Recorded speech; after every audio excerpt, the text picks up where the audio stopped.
A very warm welcome to IATEFL's Leadership and Management Special Interest Group live chat.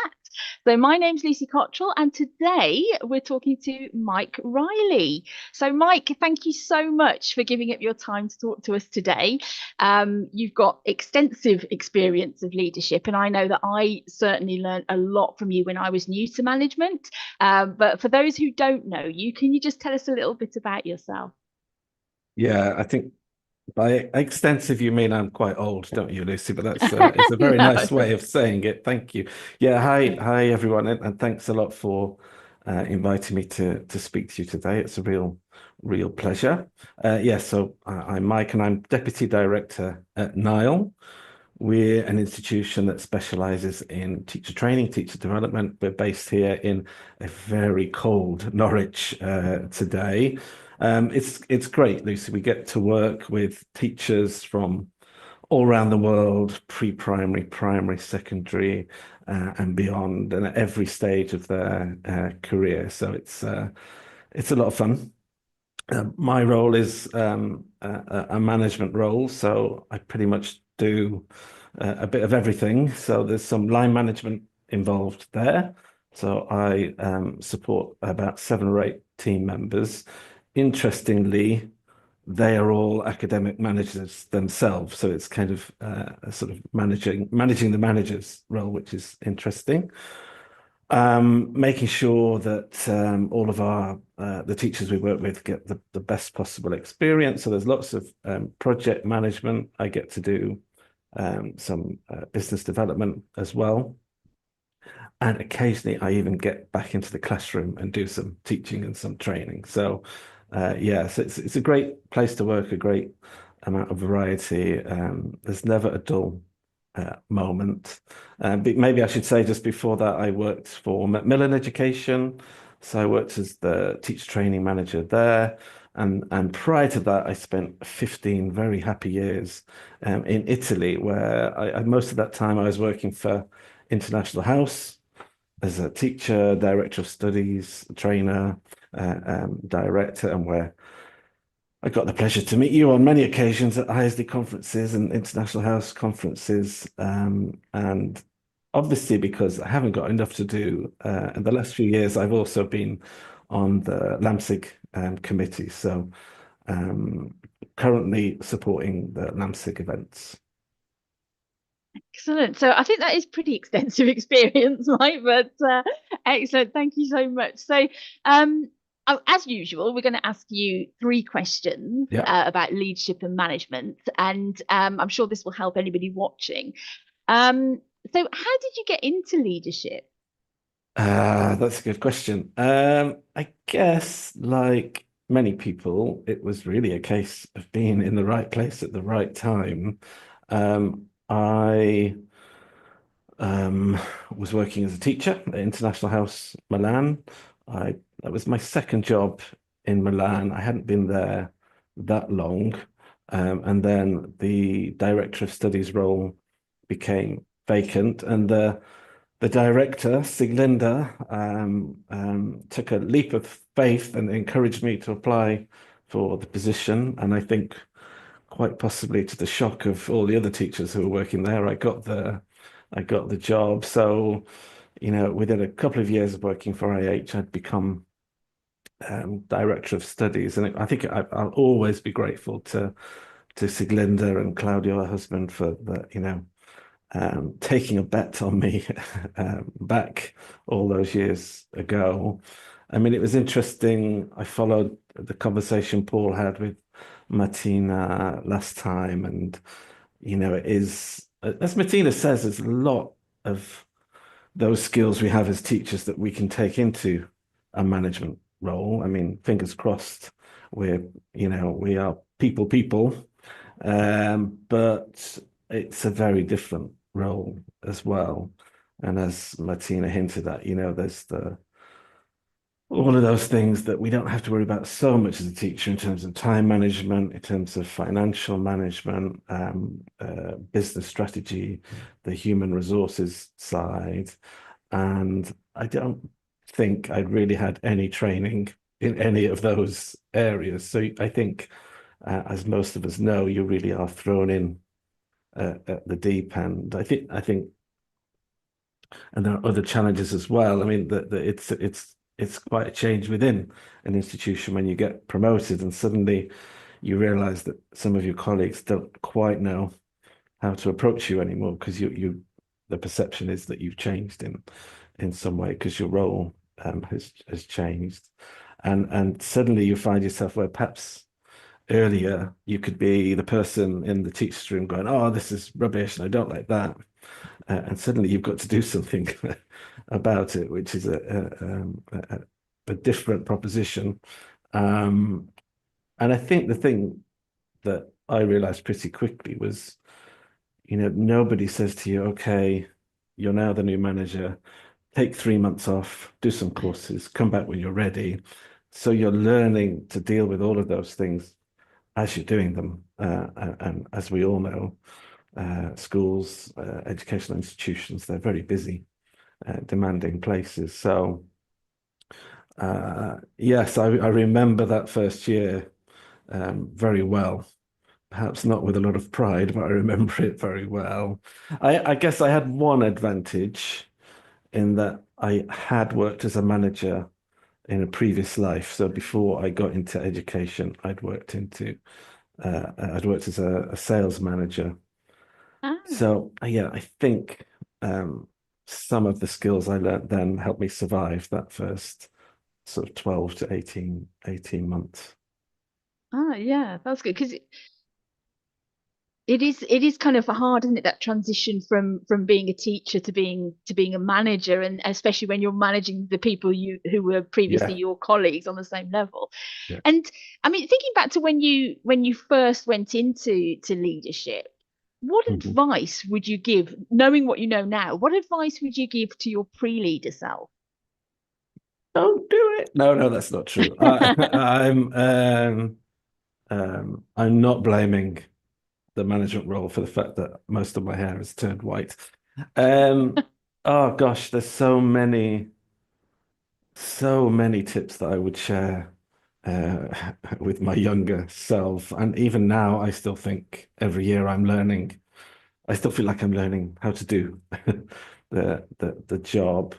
I think maybe that would be the first tip is even though you're thrown at the deep end and you're so busy, take some time to really learn about management, to build those skills that perhaps, as we said before, some of them are transferable from the classroom, some are not. So maybe take some time to either read some books, listen to some podcasts, and the LAMSIG website has got a ton of useful resources on there.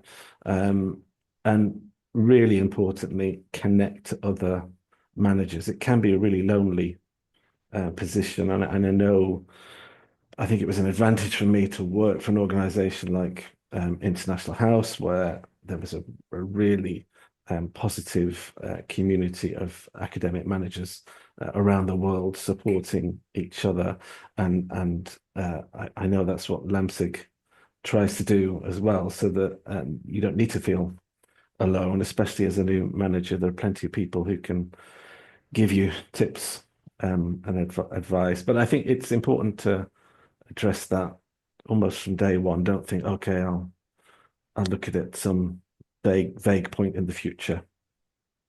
And I think probably the second tip I would give myself, and it took me a while to learn this, was to fix regular one-to-one meetings with everybody who reported to me.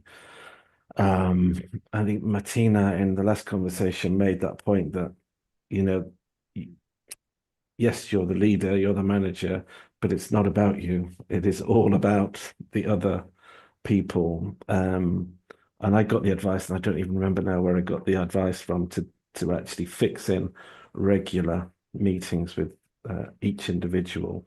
And it changed, in some ways, it changed everything for me. And I know when you first get that advice, you just think, there's no way I can cram that into my busy schedule. But what I found was it really reduced all of that ad hoc communication. Maybe there was less of the interruptions because people thought, okay, I've got the meeting coming up on Wednesday. I'll save it till then.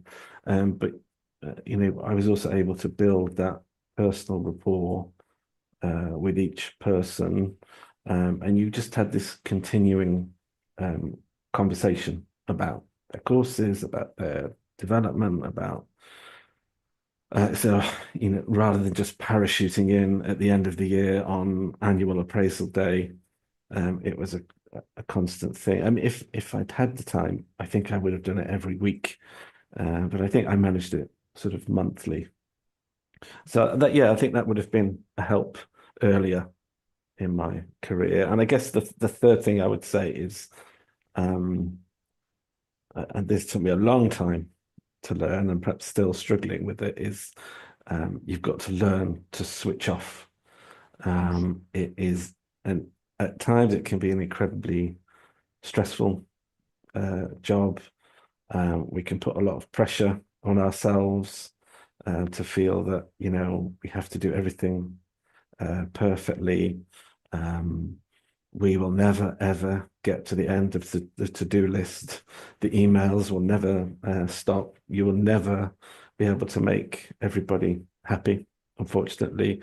And I think you've got to, it's almost like the thing on the airplane where they say, put your oxygen mask on first. You've got to look after yourself.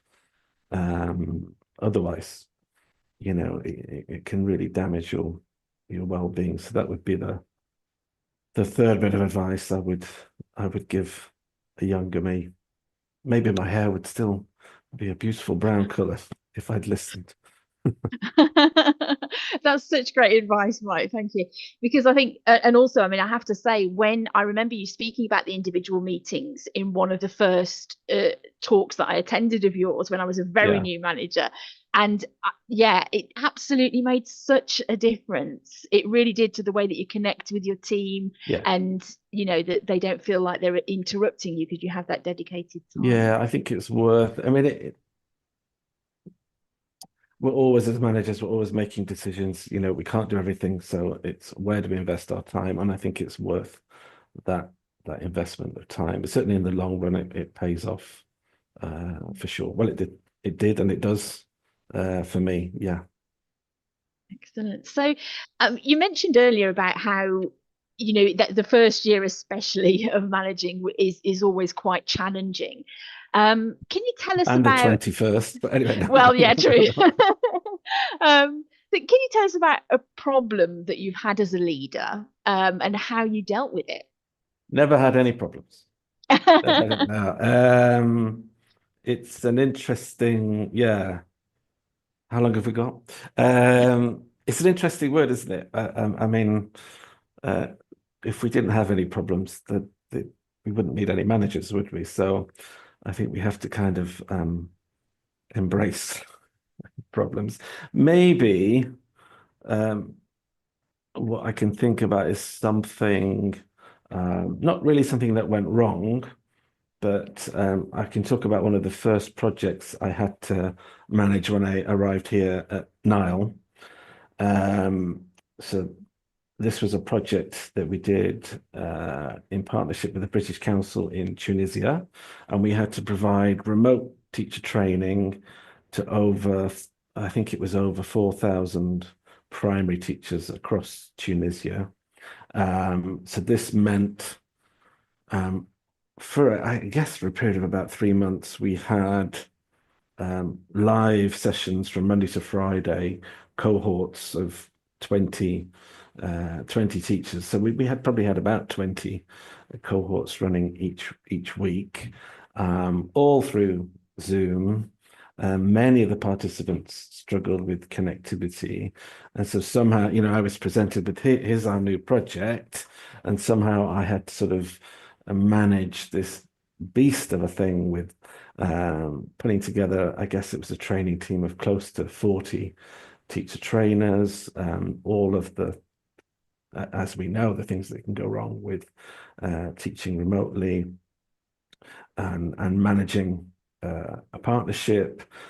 So it was, yeah, that was something of a baptism of fire when I first arrived here at NILE. And I so, guess you want to know how did it yeah, go? Well, I was just wondering in my head, I was thinking, how do you deal with that? yeah, lots of coffee is the um well, I'm still here at NILE, so it went well. Um I think um probably there were various aspects to managing that project and keeping it under control. And the first one's going to sound obvious probably, but it was because of the nature of the project, things were going to go wrong, and we knew things would go wrong. And I think it was important for me as the manager, the leader, not to panic at any stage, or at least not to be visible in my panic. I think, that's something I think we all know. Everybody's looking at you, whether you like it or not. Everybody is looking at you as the manager. I, I don't know if this story is true, but I'd like to think it's true. Apparently, the first thing you're told when you become president of the United States is never run in the White House. Nobody wants to see the president running because that's not a good sign. So I think, True. it's accepting that a project that size, things are going to go wrong. It's not my place as the manager to panic. I've got to look like the pilot where everything's under control, even if it's not. And I guess the second key aspect of this project was that partnership with the British Council. We can get very focused on our own issues, on our own problems, but what we were managing was nothing compared to what they were dealing with on the ground. They had purchased tablet computers for the participants to use. So at the end of every week, they had the logistical issue of getting the tablets from one group of teachers and passing them to the next. And I think that project would never have been a success without a very positive, open relationship between NILE and the British Council, and kind of appreciating the pressures that other people are under. And then the key thing, and this has been the secret to any success I've ever had as a manager, is you've got to get really good people in to do your job for you, really. And I've been lucky throughout my entire career to work with some fantastic people, fantastic project managers, fantastic academic managers. On that project, I worked with Maria Heron and Kate Knight. Some of the people might know Maria and Kate, and they were brilliant on other projects. I mean, at the moment we've got similar sized projects. We've got Katerina Protsenko, Emma Jane Robinson, people like this who will manage them for them. And I guess working with other managers, the key, sort of two key things is constant communication between the three of us, as it was then. I think it was, if I stick to the American presidents, I think it was Bill Clinton who said that the leader's main job is to be the communicator in chief. And so you can never communicate too much. So, and then when you've got people like Maria, like Kate, is just to get out of their way. So you've got to trust them. There is the real temptation to double check, triple check, micromanage. It's just wasting everyone's time. I mean, one specific example from there is in the middle of one of the sessions, I think we had 23 groups that day. There was a global Zoom outage, so all of the lessons shut down. And you can imagine, I don't know, 200 teachers contacting us and all the trainers contacting us. And classically, my typical timing, I wasn't available to deal with it. And so I think it was Kate in that case who just came up very quickly with some brilliant solutions. So yes, brilliant people. And in that project, we worked with a fantastic group of trainers as well who did brilliant jobs. And all we did was do what we can to support them rather than sort of that micro managing. And I guess um, I was reminded of that project. I read a book. I found time to read a book, Lucie, which is impressive. Wow. It was called. It was. I think the guy's name is Dan Gardner, and it's the title is something like "How Big Things Get Done." And he's analyzed a lot of sort of mega projects. I mean, he's talking, you know, building the Empire State Building, that kind of project, which that was my equivalent. This and his analysis is that the key to success for big projects is to think slow and act fast. So really take that time to plan, and that's what I did with Maria, with Kate. We looked at every aspect of the project before it started. What could go wrong? How are we going to respond? We even created a manual for the trainers just for that project on cultural aspects, on the Zoom aspects. And it took a lot of time.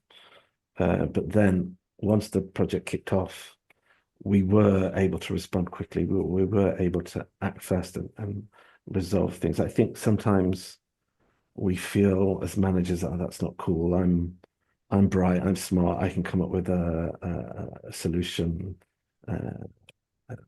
Believe me, once you get to my age, that gets a lot harder. And I think it's worth, we certainly found with that project, it was worth taking that time to think it through and to plan it in advance. Yeah. That's And really, really and useful. it went so well that we did it again the following year. So we must have done something right. Yeah, and it Yeah. must have been nice to have the opportunity to put all the kind of learning from the first time you did it into practice in the second time as well. No, I took those 3 months off as holiday. No, not really. Yeah.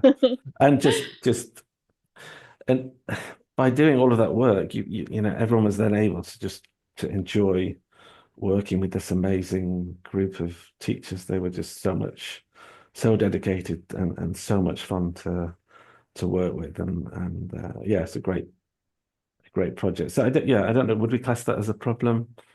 I think Oh, yeah, a when challenge, faced with it, it was certainly a certainly. challenge. Yeah, Yeah. yeah. Okay, thank you. Right, that was great. And just to go back to your role as the on the LAMSIG events Yeah. committee, so there are quite a few events where leaders can learn even more. And we've got some top class speakers as well. Can you tell us a little bit more about what's coming up in terms of events? Yeah, we've got quite a few things coming up. So obviously the big one is we've got the IATEFL conference itself in April. So we will have our pre-conference event, and correct me if I get the dates wrong here. It's going to be on the 7th of April on the Monday.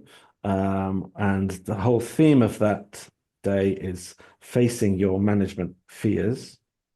So we'll have workshops on managing yourself, managing the finances, dealing with difficult conversations. So those more challenging aspects of the job. So if people are going to be in Edinburgh, I really strongly encourage people to come along. I mean, that's the reason I now do I'm on the events committee because I used to attend those events and I got so much from them, from the workshops, but also the opportunity to meet managers and make new connections. So it was, um, I think it's going to be a great day. And of course, we totally understand that not everybody can get to Edinburgh in April. It's quite a challenge to get there from Norwich, to be frank. But uh, people can join us online as well. And last year we had a good number of people attend online. So that's in April. At the end of this month, so on the 29th of January, we have kind of online workshop. All managers are welcome to attend, and we're going to be talking about our 2025 management resolutions. So again, good chance to network, but also some useful tips on how we can turn those sort of vague resolutions into action plans for the next year. And then on the 26th of February, we have a webinar, and I'm just checking my notes that I've got the right date there. So it's kind of a webinar of two halves. So we'll be looking at issues around making that move that we spoke about at the beginning from teacher to manager.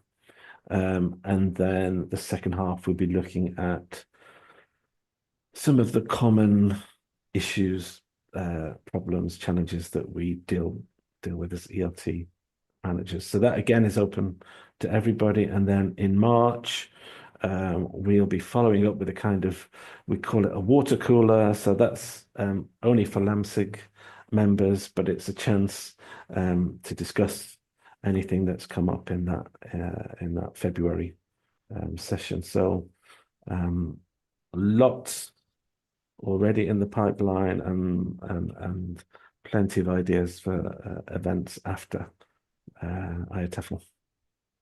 Excellent. So come along, join us. Everyone's welcome.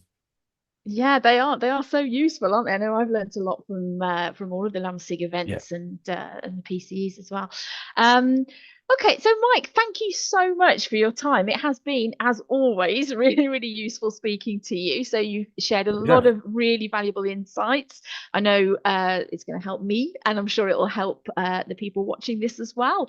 So Mike, thank you so much again. Thank you. Thanks, everyone. If you are in Edinburgh, do come and say hello. I'll be there the whole week. So thanks a lot, Lucy. Thanks, everyone.